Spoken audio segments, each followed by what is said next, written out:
Last session में हमने discuss हम लोग कर रहे थे कि हम जैसे इस एग्जाम्पल उपदेशामृत में देख रहे थे कि जप, भगवान का नाम, भगवान की कथा, ये सब कुछ मिश्री के समान है, अमृत के समान है। बट हम अभी ऐसा क्यों नहीं फील कर पाते हैं? तो इसमें रूप गोस्वामी बता रहे हैं कि क्योंकि हमें जॉन्डिस हुआ है और पीलिया के रोग को जो मिश्री है वो कड़वी लगती है, बट बहुत अच्छा मेडिसिन है मिश्री। अगर मिश्री या शुगर कैंडी, तो ये उसको हम लोग लेते हैं तो शुरुआत में तो ऐसा कड़वा लगेगा, बट ग्रेजुअली जैसे जैसे हमारा जॉन्डिस जाएगा तो वैसे वैसे क्या होगा कि हमारी बीमारी भी मतलब जैसे जैसे जाएगी तो धीरे धीरे ग्रेजुअली कम कड़वा लगने लगेगा, और जैसे ही ठीक हो जाए तो मीठा लगने लगेगा।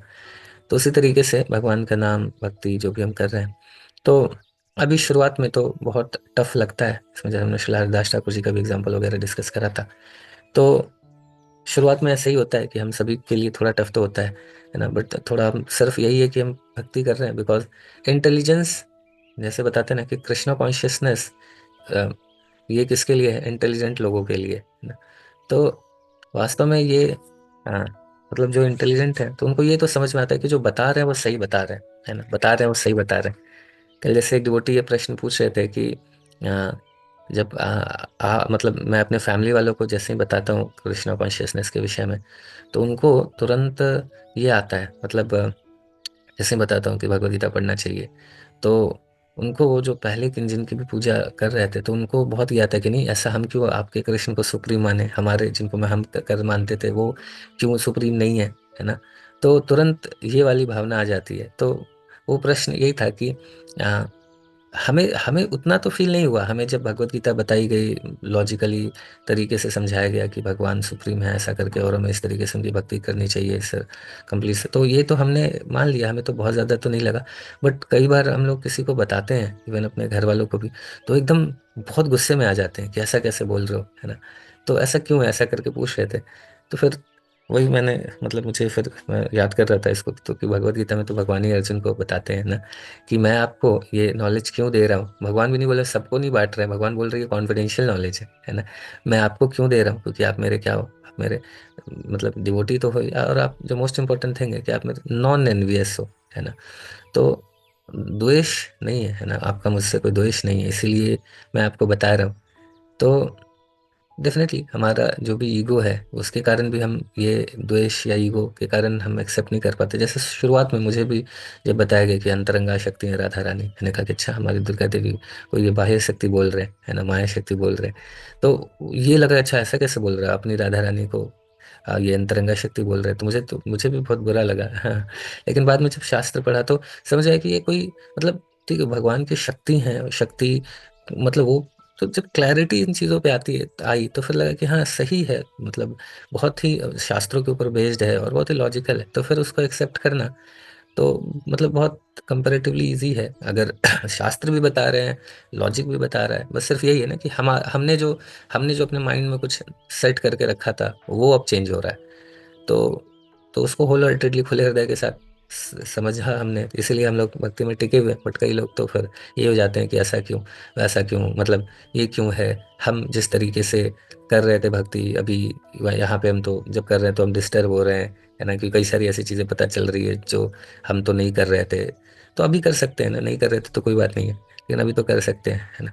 तो वही है कि जो नॉन एनवियस है ना, भगवान ही बोल रहे हैं कि जो नॉन एनवियस है, क्योंकि जब द्वेष नहीं है, द्वेष का रीजन भी तो वही आता है ना, क्योंकि फॉल्स ईगो है तो उसके कारण ही तो द्वेष आता है कि अच्छा हम किसी से कम है क्या, है ना, ऐसा करके। तो हम किसी से कम नहीं है तो हम जो भी कार्य कर रहे हैं वो भी किसी से कम नहीं है, वो वाली भावना आ जाती है ना। तो खैर ये सारी चीजें, तो खैर हाँ। तो वही हमने ये करा कि तो शुरुआत में, बट जब हम करना शुरू करते हैं तो थोड़ा करवा तो लगता है, बट धीरे धीरे धीरे जब हम कार्य करते रहते हैं, शुरुआत में इंटेलिजेंस हमारा एक्सेप्ट करता है। शुरुआत में हमको रियलाइजेशन तो नहीं होता है इमिडिएटली, बट इंटेलिजेंस कहता है कि नहीं ये कार्य सही है, तो हम करना शुरू करते हैं। इसलिए थोड़ा इंटेलिजेंस तो चाहिए, है ना, भक्ति करने का भगवान की। इसलिए बोला ही गया कि ये कृष्ण कॉन्शियसनेस इंटेलिजेंट लोगों के द्वारा है ना। तो मतलब इंटेलिजेंट लोगों के लिए है जो थोड़ा लॉजिकली चीज़ों को समझे, ये करे, है ना, एक्सेप्ट करे, तो और देन उसको फिर अप्लाई करे। तो ये मतलब बहुत ज़्यादा आलसी लोगों के लिए तो नहीं है। इंटेलिजेंट होने चाहिए, कुछ अप्लाई करने के लिए रेडी होने चाहिए, तभी फिर वो चीज़ें ट्रांसफॉर्मेशन आएंगी, देन तभी रियलाइजेशंस आएंगे। तो खैर, तो इसलिए शुरुआत में तो डिफिकल्ट होता है, ऐसा करके बताया जा रहा था। तो क्यों, अब ये रीज़न है कि क्यों ऐसा है कि हमें शुरुआत में उतना मतलब होल हार्टेडली भी हम प्रैक्टिस नहीं कर पाते हैं। और तो ये सारा इसका रूट कॉज क्या है, तो फिर रूट कॉज हमने समझा था कि अविद्या है ना, इग्नोरेंस है। इग्नोरेंस है तो किस चीज़ का इग्नोरेंस है, तो यही है कि जैसे जो रूट कॉज है हर समस्या का, हमारे जीवन में जितने भी दुख हैं उसका इमीडिएट तो कॉज तो हमारे पाप है, और अल्टीमेट रूट कॉज तो यही है, फॉरगेटफुलनेस ऑफ द लॉर्ड, है ना, भगवान को चूंकि चूंकि हम भूले हैं, है ना। तो बताया जाता है जैसे ही हम भगवान को भूलते हैं तुरंत माया झपट्टा मार के हमारे को पकड़ लेती है, ऐसा करके चैतन्य चरितमृत में श्लोक है। तो फॉर जैसे ही भगवान को भूलते हैं तो वो टेस्ट के लिए, उस हाई टेस्ट आनंद के लिए फिर इधर उधर हम हाथ पैर मारते हैं, फिर पाप भी करते हैं, फिर उसका कष्ट भोगते हैं, फिर लगता है कि और पाप, ये भी क्यों कष्ट हो रहा है, हम फिर हम कुछ और अधर्म का कार्य करना शुरू करते हैं, फिर और चूंकि जितना हम करेंगे उतना ज़्यादा पाप भोगते हैं, और ऐसे ही और मिजरेबल होता जाता है जीवन, है ना। तो ये क्या है, रूट कॉज अविद्या, है ना। तो उसके विषय में भी हमने पढ़ा, है ना, कि यहाँ पे शिला प्रभुपाद जी अपने पर्पट्स में 3 लोगों को इसके लिए बता रहे हैं कि ये तो हमारे हीरो, है ना, नेता, लीडर्स, है ना। एक तो वो उनकी रिस्पॉन्सिबिलिटी है ना, कि वो समाज को जब एक रिस्पॉन्सिबल पोजीशन पे है ना, तो उनको उनकी रिस्पॉन्सिबिलिटी बनती है कि समाज को सही डायरेक्शन दे। बट हमने वही डिस्कस किया कि कैसे जो एक्टर एक्ट्रेस हैं जिनको हमने हीरो हीरोइन बना दिया है, वो लोग ऐसा छिछोड़पंती करते हैं, तो इसलिए पूरा देश हमारा उसी छिछोड़पंती के पीछे भागता रहता है ना। उनको लगता है कि हाँ, ये जो कर रहे हैं सही कर रहे हैं, ये शराब पी रहे हैं, है ना, ये ऐसे ऐसे काम कर रहे हैं, तो इसका मतलब ये कूल है ना। तो उसको हम कूल समझ के करते हैं, है ना। और वही इतना वो लोग बेचारे जो हीरो हीरोइन है कितने कैसे बेगैरत लोग हैं, मैं वही कल उस दिन भी बोल रहा था, और मैं ये हमेशा सोचता हूँ कि इतना उनको पूरे मतलब लोगों से, इतने सारे लोगों से इतना प्रेम मिलता है, तो इतना पैसा कमा रहे हैं, तब भी थोड़े से पैसे के लिए, है ना, गुटखा तंबाकू पान मसाला शराब, पता है कि इसको पी के, सब पता है, खुद भी मतलब उनको ये बिल्कुल क्लियर है कि इससे कुछ होने वाला तो नहीं है, मतलब इससे, बट इस तरीके से एडवर्टीजमेंट करके कि कुछ पैसा मुझे मिल जाए, बाकी लोग मरे मुझे क्या, है ना, सोचिए ऐसे ऐसे एटीट्यूड वाले लोग हैं। तो उनको हम लोग हीरो बना के रखे हैं ना, हीरो हीरोइन। तो खैर, तो वही एक लीडर्स, दूसरा फिलोसफर्स जिनको खुद तो क्लैरिटी नहीं है ना, बट मेंटल स्पेकुलेशन अपना इम्पोज किए जा रहे हैं, जो उनको लगता है ना, वो इम्पोज कर करके। तो इस तरीके से जो मतलब लीडर्स हैं, फिलोसफर्स हैं, है ना, तो वो ऐसे वही बताते हैं ना प्रभुपाद जी की, religion religion without philosophy is sentiment, and philosophy without religion is mental speculation, है ना। तो प्रॉब्लम यही है कि फिलोसफी तो हर व्यक्ति के पास अपनी अपनी कुछ है, लेकिन वो क्या है, उसके खुद से मन से उपजी हुई है। हमने इस बात को समझा है कि हम सभी के अंदर 4 डिफेक्ट है, हम कोई ज्ञान पैदा करेंगे तो फिर वो तो उसमें तो समस्या रहेगी ही, लेकिन वही जब ज्ञान ट्रांसफर हो रहा है तो फिर कोई दिक्कत नहीं है। तो ये सारी चीज़ें फिर हमने इसको डिस्कस करी थी ना, कि मेंटल स्पेकुलेटर्स जो फिलोसफर्स हैं, या फिर आ, जो हीरो हीरोइन है, लीडर्स हैं, तो ये लोग वो उसी अविद्या को बचपन से ऐसा हमें वो अविद्या दे के रखा हुआ है ना। ये हम लोग फिर क्या हो जाते हैं कि उन्हीं को फॉलो करते रह जाते हैं, है ना, और ये जो अविद्या में ही गिरे रहते हैं। तो फिर जब बताया जाता है कि नहीं नहीं, भगवान की भक्ति करनी है, ये सारे भगवद गीता पढ़ना है, तो फिर शुरुआत में चूंकि बचपन से ये सारा कचरा डाल के रखा है हमने, तो इमिडिएटली हमें समझ में नहीं आता कि अच्छा ऐसा करना है, ऐसा कैसे हो सकता है ना। तो ये कैसे हो गया कि हम, हाँ, पेट में जैसे वही है कि हाथ को कई बार ये समझ में नहीं आएगा कि पेट में खाना डालने से हाथ को कैसे न्यूट्रिशन मिलेगा, है ना, क्योंकि हाथ तो कहीं और है, पेट कहीं और है ना। तो पेट में जब खाना जाए तो हाथ को क्या मिलेगा, अगर ये सोच के हाथ अपने पास खाने को रखे रहे, पेट को नहीं दे, तो फिर हाथ तो फ्रस्ट्रेट होगा, दुखी होएगा, है ना। लेकिन जैसे ही वो पेट में डालेगा तो तुरंत हाथ को भी रिलिशमेंट मिलने लगेगा, है कि नहीं। तो उसी तरीके से हम ये चीज़ अविद्या के कारण लगता है कि अच्छा ये कैसे है कि हम भगवान को सेंटर में रख के उनकी सेवा करेंगे तो हमें आनंद मिल जाएगा, ये कैसे संभव है। तो यही अविद्या है वास्तव में ना, यही अविद्या है। तो ये अविद्या, जैसा राज, चाहे वो लीडर्स हों या फिर दार्शनिक हों, फिलोसफर्स हों, या ऐसे साइंटिस्ट हों डार्विन जैसे, है ना, जो खुद ही बोल रहे हैं कि मेंटल स्पेकुलेशन मैं कर रहा हूँ, बट स्टिल भगवान बोलते हैं कि नहीं वो तो नहीं है। तो वैसे ऐसे लोग हमें जो भगवान से डेविएट कर देते हैं, तो फिर वो बहुत मुश्किल होता है ना इस चीज़ को समझने में। जैसे बचपन से कई सारे मतलब लोग हैं, चाहे मतलब पूजा पाठ भी कर रहे हैं, है ना, थोड़े बहुत पढ़े, थोड़े अगर पढ़े लिखे हैं, है ना। मैं जब भक्ति में नहीं था तो आ, एक हमारे घर पे पंडित जी आते थे, पूजा कराने आते थे, है ना, तो ग्रेजुएट थे बट एज ए प्रोफेशन वो ये कराना चुने थे। तो मैं जब था उस समय 8 9th में था, तो मैंने उनसे पूछा कि पंडित जी ये चीज़ एक बात बताइए कि आप ही पूजा वूजा करा रहे हैं, अच्छी बात है, लेकिन तो इसमें आपकी श्रद्धा है? तो बताया कि हाँ भगवान है, ये वो सारा चीज़ उन्होंने बोला। फिर मैंने बताया कि लेकिन अभी मैं पढ़ रहा हूँ डार्विन में कि हम सब तो बंदर के औलाद है, बंदर से आए हैं, तो फिर भगवान का क्या रोल है ऐसा करके। तो फिर बोले कि तो आपको क्या लगता है सही है? बोले कि हाँ अब साइंटिस्ट बोल रहे हैं तो सही ही होगा, है ना, कि आए तो हैं बंदर से, धीरे धीरे डेवलप हुए हैं।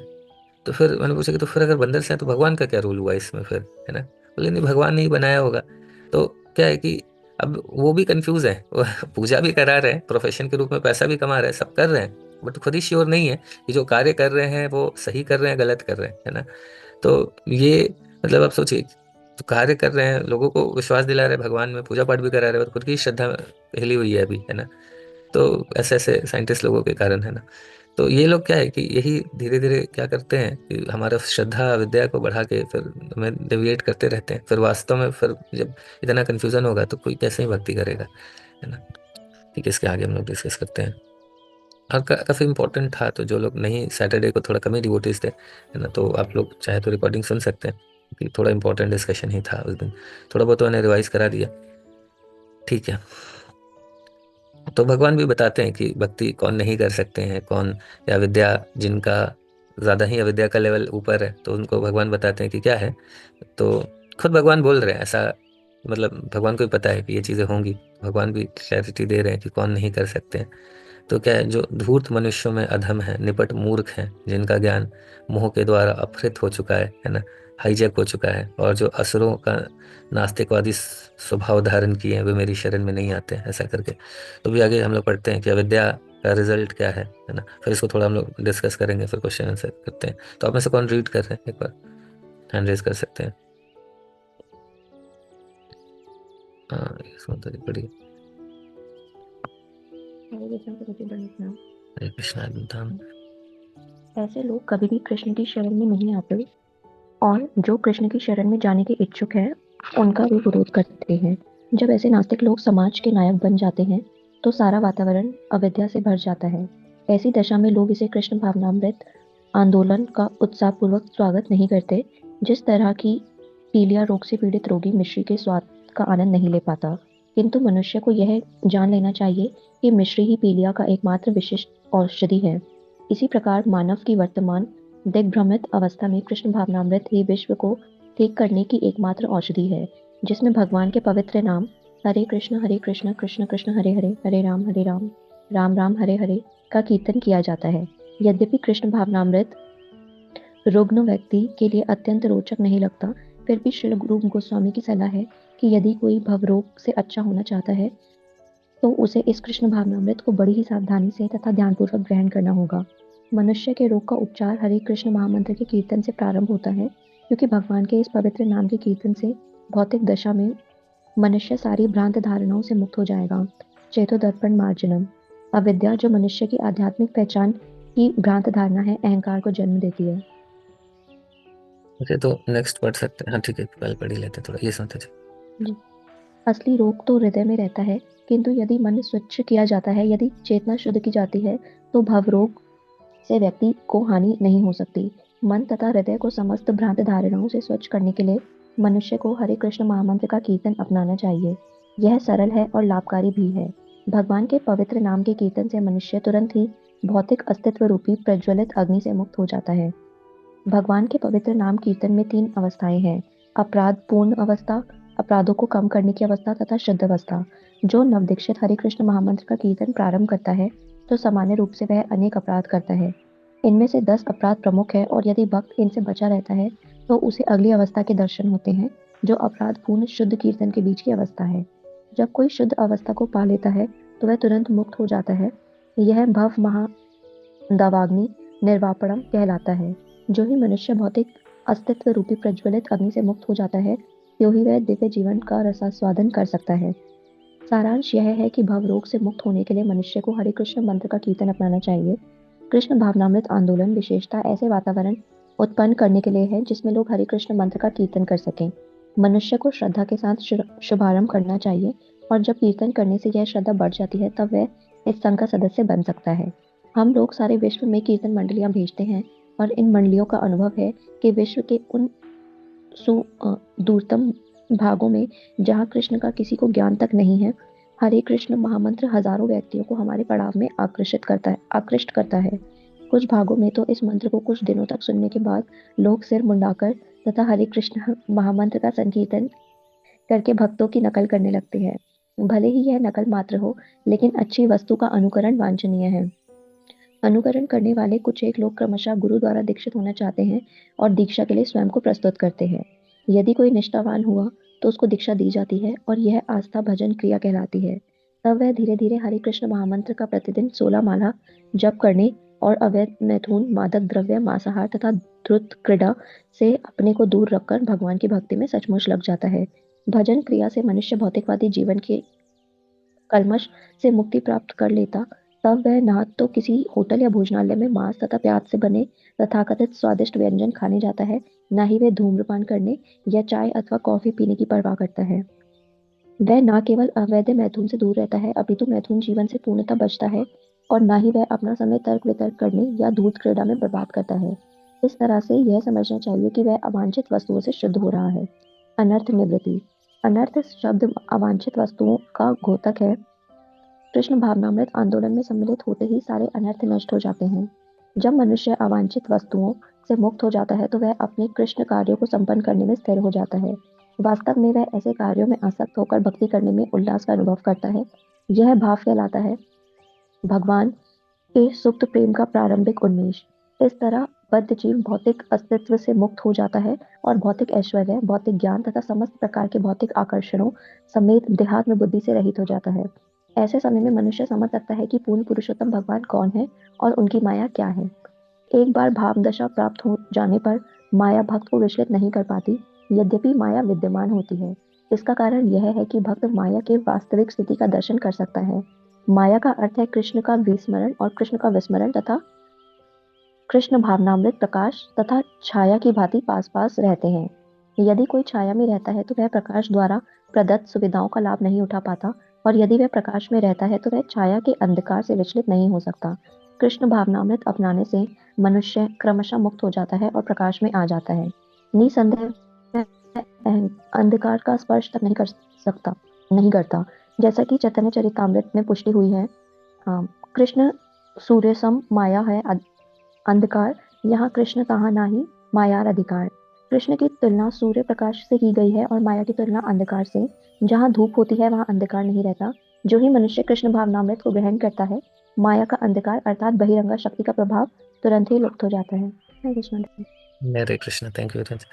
तो तो ये बताया जा रहा है कि जो अविद्या जिससे हम ग्रसित हैं उससे निकलने का बस एक ही तरीका है, और वही है कि एक तो हम जो भी शास्त्रों का अध्ययन कर रहे हैं तो उससे फिर लॉजिकली पहले समझ में आता है कि जो चीज़ें बताई जा रही हैं ठीक ही बताई जा रही हैं, और उसके बाद भी ये तो समझ में आता ही है कि हाँ ठीक तो बताया जा रहा है। बट साथ साथ में जो मोस्ट इम्पॉर्टेंट थिंग है कि चैंटिंग है ना, हम कितना भी थ्योरी पढ़ ले। अभी एक सेशन मैं दे रहा था एक सोसाइटी में, है ना, तो उसके बाद तो मतलब मेरा भी ये एग्जांपल से ना बड़ा रियलाइजेशन, प्रीचिंग में एक सबसे बड़ा बेनिफिट है ना कि हमारा खुद का रियलाइजेशन बहुत बढ़ जाता है। तो एक माता जी अभी इस सेशन में आ रहे हैं कुछ दिनों से और काफ़ी अच्छे से उस चीज़ों को समझ भी रही हैं, फॉलो भी करने का मतलब का जो चीज़ें बताई जा रही थ्योरी तो वो तो अच्छे से पढ़ रही हैं, क्वेश्चन भी पूछ रही हैं, सारी चीज़ें। तो उसके बाद उन्होंने बोला कि तो हो गया लगभग 2-3 महीने हो गए। तो 2-3 महीने से सेशन आ रहे हैं और उसके बाद उनका, तो उन्होंने बोला कि आप जो बता रहे हो सही तो लग रहा है ना, बट अभी जो भी पाप मैं पहले से कर रही थी अभी भी वो लग रहा है। अब बस यही डिफरेंस आ रहा है ना। ये बड़ा एग्जाम्पल इंपॉर्टेंट है, वो ध्यान से सुनिएगा। तो उन्होंने बोला कि अभी 2-3 महीने से मैं जब क्लास कर रही हूँ तो ये तो मैं कन्विंस हो रही हूँ कि जो आप बता रहे हो सही बता रहे हो, सब चीज़ ठीक है। लेकिन क्या है ना कि अभी मुझे ये बस पता चल गया है कि जो मैं कर रही हूँ वो गलत है, बट मैं उसको छोड़ नहीं पा रही हूँ, अभी भी वो सारा पाप कर ही रही हूँ मैं, तो इसको छोड़ू कैसे, है ना। तो इमीडिएटली मैंने उनसे पूछा कि माता जी आपने जब शुरू नहीं किया है ना, तो उन्होंने बोला कि हाँ। तो है ना, तो उन्होंने बोला कि तक जब नहीं शुरू किया है। तो देखिए कि तो मुझे लगा कि देखो 2-3 महीने सफिशिएंट होते हैं कई सारी चीजों को, अगर मतलब ठीक है, एक तो कोई हो गया कि जस्ट आ गए कि अभी ठीक है, आए हैं, घर वाले भी बोले कि अभी खाली बैठे रहते हो चले जाओ कहीं, है ना, तो वहां पे तो कोई आ गए वो अलग बात है, बट कोई अपने वॉलेंटरली आ रहा है, जेन्युइनली समझने का प्रयास कर रहा है, क्वेश्चंस भी पूछ रहा है, तो इट मीन्स कि इंटेलिजेंस के लेवल पे तो सही है, बट फिर भी नहीं कर पा रहा है तो उसका एक ही कारण होगा कि अगर वो जप नहीं कर रहा है ना। जप अगर नहीं करेगा तो ये सारा थ्योरी समझ लेगा, है ना, बट कुछ समय का तो फ्रस्ट्रेट होने लगेगा, क्योंकि उसको लगेगा यार मैं इतना नीचे धम पापी हूँ क्या, है ना। फिर वो धीरे धीरे उसके अंदर वो फिर गड़बड़ होना शुरू हो जाएगा। तो वास्तव में जब तक वो चैंटिंग नहीं अगर कोई कर रहा है तो फिर ये विद्या से निकलना संभव नहीं है ना, देहात्म बुद्धि से निकलना संभव नहीं है। क्योंकि ये पाप हम क्यों कर रहे हैं, क्योंकि पाप में ऐसा थोड़ी कि टेस्ट नहीं मिलता है, शरीर को तो सुख मिल ही रहा है कि नहीं। ऐसा थोड़ी है कि अभी गुलाब जामुन है वो कड़वा लगने लगेगा, नहीं है, ऐसा नहीं है। जो कार्य पहले भी लग रहा था, टेस्ट जिह्वा को मिल रहा था, सेंसेस को मिल रहा था, तो वो टेस्ट तो अभी भी मिल ही रहा है ना। इलिसिट रिलेशन में ऐसा थोड़ी है कि ये सारी चीज़ों में टेस्ट नहीं है ना। बट ये क्या है, सारा सेंसेस के लेवल का टेस्ट है ना। तो सारे देहात्म, जब तक हम उस देहात्म बुद्धि में हैं तब तक ये सारा टेस्ट तो है ही, लगेगा ही, डोमिनेट करेगा ही हमारे ऊपर। लेकिन नाम जब क्या करता है, हमें हमारे हमारे को देहात्म बुद्धि से ऊपर उठा देता है ना। और क्या है कि सेंसेस के लेवल पे जो इंजॉयमेंट है, शरीर के लेवल पे जो हम इंजॉयमेंट करते हैं, उससे ऊपर है ईगो का इंजॉयमेंट, है ना। अहंकार की तुष्टि उससे ऊपर है। जब अहंकार तुष्ट होता है तो वो इवन मतलब अपने फॉल्स ईगो के लिए लोग अपने शरीर को भी कष्ट दे देते हैं, है ना। ऐसा कई बार अपने अनुभव करा होगा, ऐसा कई सारे केस में होता है, जैसे ऑनर किलिंग वगैरह है ना। तो क्या है, उनको कष्ट तो हो रहा है अपने बच्चे को मारने में, ये करने में, है ना, बट फॉल्स ईगो इतना हाई है ना। तो कई बार ऐसा होता है ना कि फॉल्स ईगो के कारण मतलब हम कुछ भी कष्ट सह ले सकते हैं, बट हमारा ईगो का प्रहार होता है तो वो हम मतलब हाथ से कोई मार दे तो तब भी टॉलरेट कर लेंगे हम लोग, है ना। कुछ चोट लग जाए टॉलरेट कर देंगे, लेकिन वाणी से कई बार जो चोट लगती है वो कई कई समय तक नहीं भरती है कि नहीं। तो फॉल्स ईगो का टूटना वो उससे भी डेंजरस है। तो क्या है कि सेंसेस से ऊपर, इसलिए कई साइंटिस्ट लोग होते हैं वो अपने शरीर वरीर को भूल जाते हैं, वो लगे रहते हैं अपने एक्सपेरिमेंट्स में, कई सारे ऐसे लोग हैं। तो क्या है कि शरीर से ऊपर का इंजॉयमेंट है ईगो का इंजॉयमेंट, ईगो से ऊपर का ईगो ये मन के लेवल का इंजॉयमेंट है, और उससे ऊपर इंटेलिजेंस के लेवल का इंजॉयमेंट, है ना। और इंटेलिजेंस के लेवल से भी ऊपर इंजॉयमेंट है, एक तो सॉरी पहले तो शरीर के लेवल से ऊपर इंजॉयमेंट है मन का इंजॉयमेंट, है ना, कि मन मन को अच्छा लग रहा है ना। जैसे कई बार अभी कल एक डिवोटी है, उनका बच्चे को थोड़ा सा अभी डायरिया हो गया, तो वो हॉस्पिटल में है, तो उसको नीडल वगैरह लगा हुआ था, ड्रिप लगा हुआ था, है ना, तो कष्ट हो रहा था। तो उसके पापा ने कार्टून चला दिया, तो फिर वो कार्टून में बिजी हो गया, है ना। तो कार्टून में क्या बिजी, कैसे बिजी हो रहा है ना, मन वहां लग गया, मन लग गया तो शरीर का कष्ट व्यक्ति भूल गया, है कि नहीं। तो मन का इंजॉयमेंट शरीर के इंजॉयमेंट से ऊपर है ना। और मन से ऊपर है इंटेलिजेंस का इंजॉयमेंट, और इंटेलिजेंस से ऊपर है फॉल्स ईगो का इंजॉयमेंट, वो उससे भी ऊपर है। और उससे ऊपर है फिर फाइनली आत्मा का एंजॉयमेंट, है ना। तो जब तक हम आत्मा के लेवल पे एक तो एंजॉयमेंट नहीं कर रहे हैं, है ना, आनंद नहीं, और वास्तव में आनंद तो आत्मा का ही है, तब तक बाकी चीज़ हम सुन लेंगे, थ्योरी सुन लेंगे, अच्छी लगेगी, बढ़िया है, अच्छा है, लेकिन वो अप्लाई नहीं कर पाएंगे, है ना। तो आत्मा का के स्तर पे जब तक हम, तो ये नाम जब क्या करता है, वो आत्मा को संतुष्टि देता है, तो ऑटोमेटिकली जो छोटी मोटी कार्य हम कर रहे थे जिसमें तुच्छा सुख मिल रहा था, वो अपने और पता है कि गलत है ना, तो वो उससे भी छूट जाता है। दूसरा क्या है कि देहात्म बुद्धि से हमारा नाम जब हमें ऊपर उठा देता है, पहले तो अभी यही लग रहा था हम शरीर है ना। और इसको समझने के लिए प्रभुपाद जी बहुत सुंदर एक एग्जाम्पल देते हैं। ये व्यक्ति अगर कोई सो रहा है ना, और सपने में कुछ देख रहा है कि शेर खा रहा है, तो आप चूंकि मटेरियल स्लिप है ना, तो मटेरियली वो व्यक्ति सोया हुआ है, तो आप चिल्लाओगे, है ना, चिल्लाओगे अग्निमित्र, तो तुरंत वो क्या होगा, व्यक्ति उठ जाएगा, है कि नहीं। तो नहीं, अभी तो आप उठे हुए अग्निमित्र प्रभु। तो अभी क्या है कि वो उठ जाएगा, क्यों, क्योंकि मटेरियली वो सोया हुआ है, तो मटेरियली मटेरियल साउंड से व्यक्ति जग जाएगा।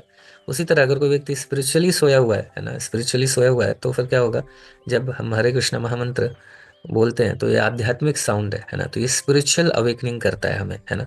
स्पिरिचुअल अवेकनिंग का क्या मतलब है, जैसे जब व्यक्ति मटेरियली सो रहा था तो उसको लग रहा था सपने में हो रहा है यही सब कुछ है ना, बट उसको मटेरियली जगा दिया गया तो उसको समझ में आया कि अच्छा रियलिटी कुछ और है, वो तो जस्ट एक ड्रीम था। उसी तरह स्पिरिचुअली अवेकनिंग हो जाता है तो उसको समझ आता है अरे ये तो जस्ट बॉडी से रिलेटेड चीज़ें हैं, है ना। बट वास्तव में जैसे क्या है कि भक्ति नॉर्मली लोगों को लगता है कि जीवन का एक भाग है ना, बट वास्तव में क्या है, जीवन भक्ति का एक भाग है ना। क्योंकि भक्ति तो हम कितने जन्मों से करते आ रहे हैं, थोड़ा बहुत, और कब तक करना है, तो ये तो बहुत लंबी जर्नी है भगवान तक पहुंचने की, है कि नहीं। तो ये लाइफ तो एक छोटा सा पार्ट है उसका, उसके पहले भी कितना लाइफ हमने लिया हुआ है, सब में थोड़ा थोड़ा करते करते भी इस स्तर पे पहुंचे, है कि नहीं। तो जब हम स्पिरिचुअली अवेकनिंग आती है तब ये चीज़ समझ पाते हैं कि वास्तव में तो ये तो कुछ है ही नहीं, ये सब तो छोटा मोटा परेशानी है, ये तो छोटी मोटी ये है, बट अल्टीमेटली ये सारा कुछ है, क्योंकि हमारी बीमारी कुछ और है, हमारे अंदर काम है, क्रोध है, द्वेष है ना, प्राइड है। और ये सब जब तक नहीं निकलेगा तब तक हम भगवान को नहीं प्राप्त कर पाएंगे। तो भगवान को प्राप्त करना है तो पहले ये सारी बीमारी ठीक करनी होगी, है ना। तो ये तो अभी तो जो भी हो रहा है हमारे साथ ठीक ही हो रहा है, सारी अलग अलग बीमारी का इलाज हो रहा है ना। तो फिर हम बहुत प्रभावित नहीं होता है बाकी चीज़ों से, है ना।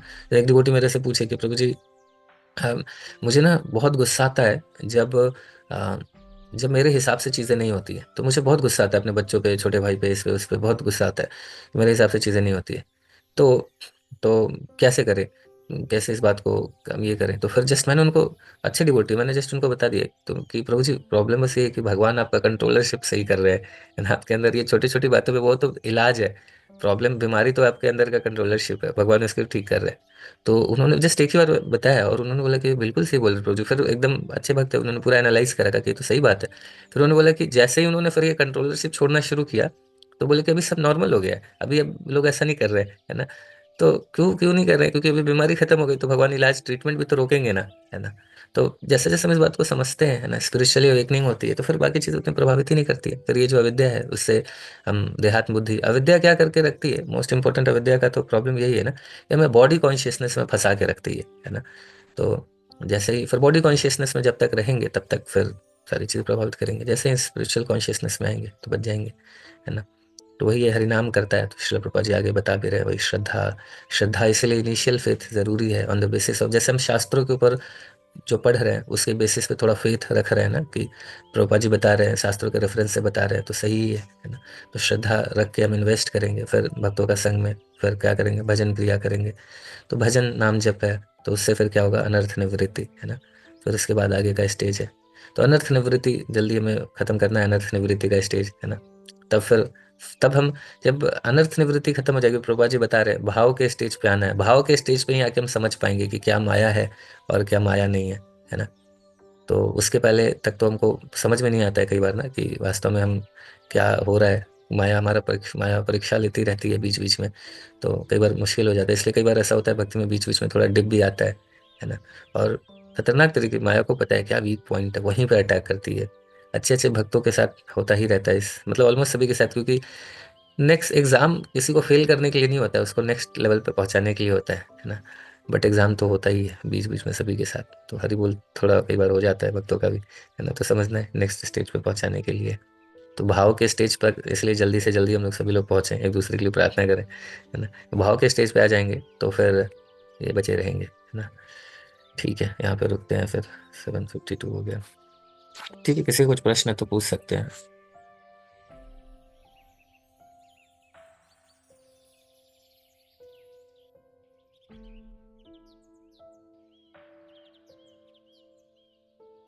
किसी को कुछ प्रश्न है?